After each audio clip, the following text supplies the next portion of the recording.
3rd and 9. North Penn sends pressure. Eckert steps up and goes down. Drop for a sack by Darren Berner.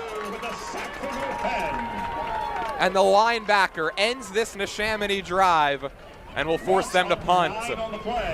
It's a drive that started from their own 39. Looking for them to end it in 6. It's Pennell, and he is in for the touchdown. North Penn right down the field at will, almost entirely on the ground, and Matt Pennell punches it in, and the Knights take a 6-0 lead with 4:44 to go in quarter number 1. Another thing that's done is it's just kept the clock moving, and it's kept the Neshaminy offense that just put up 49 points off the field. Here's Gray trying to skirt through, and he does! Riley Gray somehow got out of the pack and into the end zone. And the Knights have scored touchdowns on their first 2 drives. They go up 13-zip. The Knights have won 10 of the last 12 meetings against Neshaminy since that 2013 loss in the district finals. 1st and 10, deep drop. Bucks are going deep, wide open, it's Matt Pennell.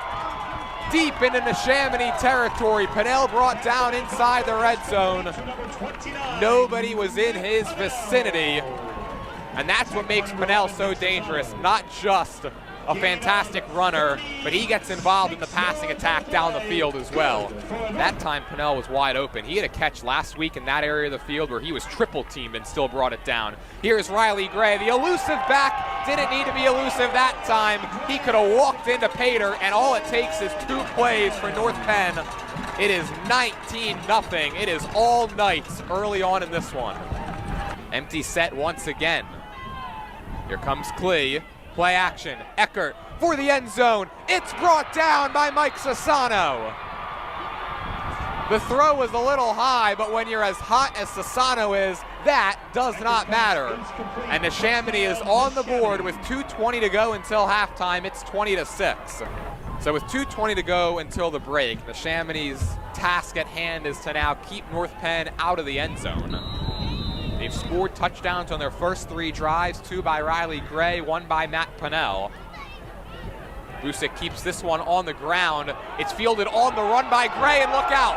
Riley Gray into open field, turning on the Jets, and finally pushed out of bounds around the 20. Well, Riley Gray, he's already got a pair of touchdowns. He's the back. They'll give it right to Gray. He powers forward right into the end zone, and it's a first-half hat trick for Riley Gray. And these quick strike touchdowns continue to aid North Penn as they're going to take this 3-score lead right back. It is 26-7. This is an offensive onslaught here in the opening half for the Knights.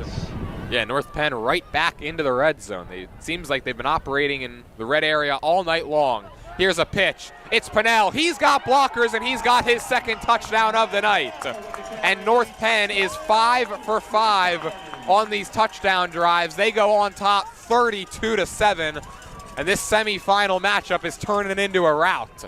This is the North Penn defense that will actually mix in some zone, something you don't often see from high school teams around this area. Here's a give with Klee, and he's got room.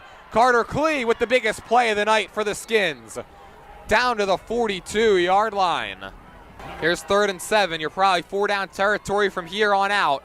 Eckert being chased again. He's just going to let it fly, and it's intercepted. It's Sal Colella with the pick. And this North Penn dominance continues as Colella picks off Eckert, who made an ill-advised throw, and the Knights will get the football right back. Way back almost on the goal line. Eckert will just hand this one off to Caden Weaver, and he goes down in the end zone, and that is the cherry on top of a semifinal Sunday for North Penn. They pick up the safety, makes it a 35-7 ball game.